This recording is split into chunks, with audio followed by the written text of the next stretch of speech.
Hello friends, welcome to our multi cuisine cooking channel. நாம இப்போ வீட்லயே டொமேட்டோ சாஸ் எப்படி பண்றதுன்னு பார்க்க போறோம். வாங்க வீடியோக்குள்ள போலாம்.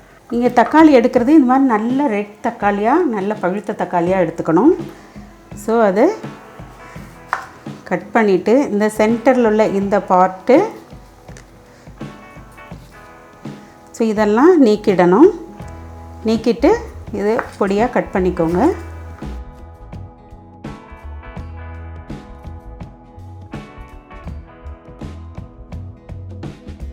இதே மாதிரி நம்ம மிச்சம் உள்ள எல்லா தக்காளியும் வெட்டிக்க போறோம்.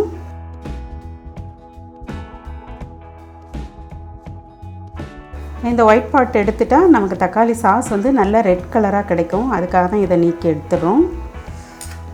நம்ம டொமேட்டோ சாஸ் பீட்சா வேற ஸ்நாக்ஸ் கூட சைடு டிஷ்ஷா வேற நூடுல்ஸ் அந்த மாதிரி நிறைய ஐட்டங்கள்ல யூஸ் பண்ணுவோம். சோ வெளியில வாங்குறதை விட வீட்லயே ஹெல்தியா எப்படி ப்ரிப்பேர் பண்றதுன்னு நம்ம இப்ப பார்க்க போறோம்.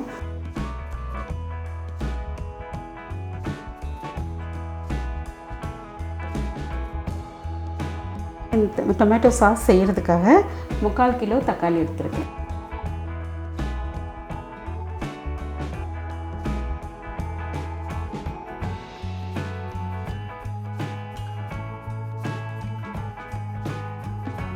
நம்ம எடுத்துருந்த தக்காளி மொத்தம் கட் பண்ணியாச்சு.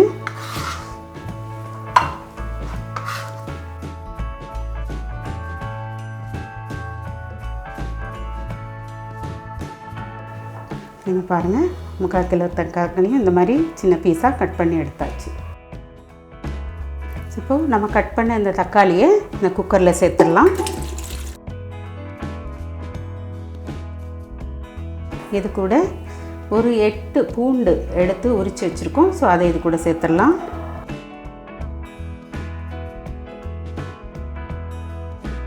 நாலு சாதாரண மிளகாய், நம்ம டெய்லி யூஸ் பண்ணக்கூடிய வரமிளகாய். ஸோ அதை இதில் ஆட் பண்ணிக்கலாம். உங்கள்கிட்ட காஷ்மீரி மிர்ச்சி இருந்ததுன்னா அது கூட 2 ஆட் பண்ணிக்கலாம். அதுவும் இது கூட நல்ல கலர் கொடுக்கும். நான் பொடியாக இருக்கிறதுனால நான் பின்னாடி இதை அரைக்கும் போது சேர்க்க போகிறேன். இது கூட ஒரு 1/4 லிட்டர் தண்ணி சேர்த்துப்போம்.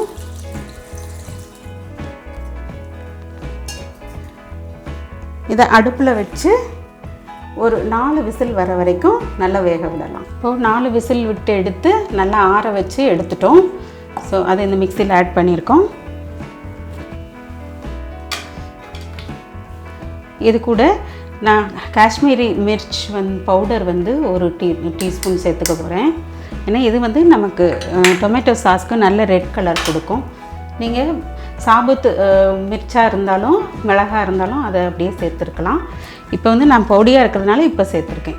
இப்போ இது நல்லா அரைச்சி வடிகட்டி எடுத்துக்கலாம். இப்போது நாம் அந்த வேக வச்ச தக்காளி எல்லாத்தையும் நல்லா அரைச்சி வடித்து எடுத்துருக்கோம். பாருங்கள், அது வடித்ததில் உள்ள விதை, தக்காளி விதை எல்லாமே எவ்வளோ இருக்குதுன்னு பாருங்கள். ஸோ இதனால தான் இதை நல்லா வடித்து எடுக்கணும். அப்போ தான் நமக்கு டொமேட்டோ சாஸ் மாதிரியான நல்ல ஸ்மூத்தியான ஒரு பேஸ்ட்டு கிடைக்கும். பாருங்கள் எவ்வளோ அழகாக ஸ்மூத்தான ஒரு பேஸ்ட்டு நமக்கு கிடச்சிருக்கு. இனி இதுக்கு மேலே நான் அடுத்த ப்ராசஸ் பண்ணலாம். இப்போ நம்ம அரைச்சி வச்ச இந்த பேஸ்ட்டை இதில் ஆட் பண்ணிக்கலாம். பேனில்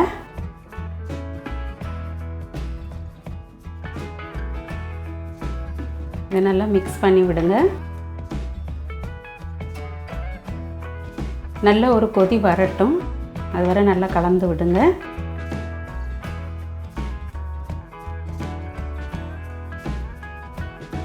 இப்போ பாருங்கள் ஒரு கொதி வர ஆரம்பிச்சிருச்சு. இப்போ இதை நல்லா கிண்டி விட்டுடலாம். இந்த டைமில் நான் ஒரு 12 டேபிள் ஸ்பூன் ஒயிட் சுகர் எடுத்து வச்சுருக்கேன். ஸோ அதை இதில் ஆட் பண்ணிடலாம். 1 டீஸ்பூன் உப்பு, இரண்டையும் நல்லா மிக்ஸ் பண்ணி விடுவோம்.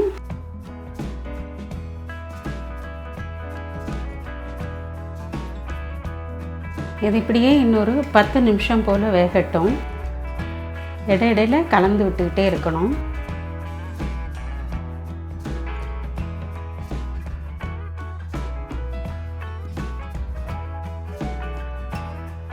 இப்போ இது வேக விட்டு ஒரு 7-8 மினிட்ஸ் போல் ஆயிடுச்சு. இது ஒரு 7-8 நிமிஷம் ஆயிடுச்சு. இப்போது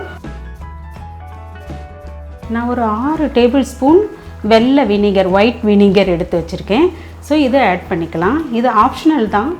நீங்கள் வந்து சாஸ் ரொம்ப நாளைக்கு நீங்கள் வைக்கணும் அப்படின்னா இது வினிகர் ஆட் பண்ணிக்கலாம். 1 வாரம் 10 நாளைக்கு மட்டுமே நீங்கள் செய்கிறீங்கன்னா வினிகர் ஆட் பண்ண வேண்டிய அவசியம் இல்லை. வினிகர் ஆட் வந்து ஒரு ப்ரிசர்வேட்டிவாக தான் நம்ம இதில் கொடுத்துருக்கோம்.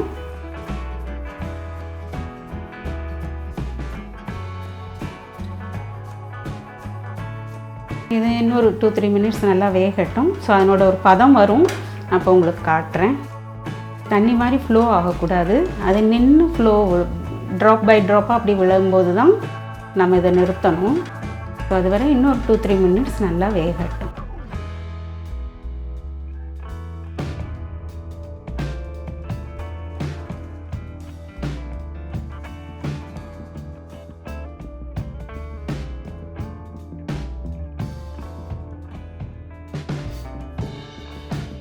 இது பாருங்கள் எப்படி ரன்னியாக இருக்குன்னுட்டு.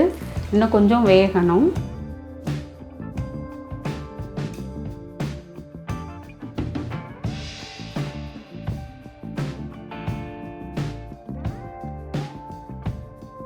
முதல்ல காட்டினதை விட இப்போ இன்னும் கொஞ்சம் நல்லா திக்காகிருக்கு பாருங்கள்.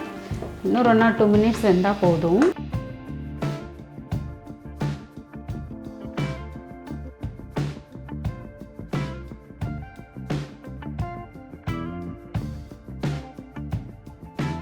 இப்போ பாருங்கள் இது கொஞ்சம் அப்படியே நின்று விழ ஆரம்பிச்சிருக்கு.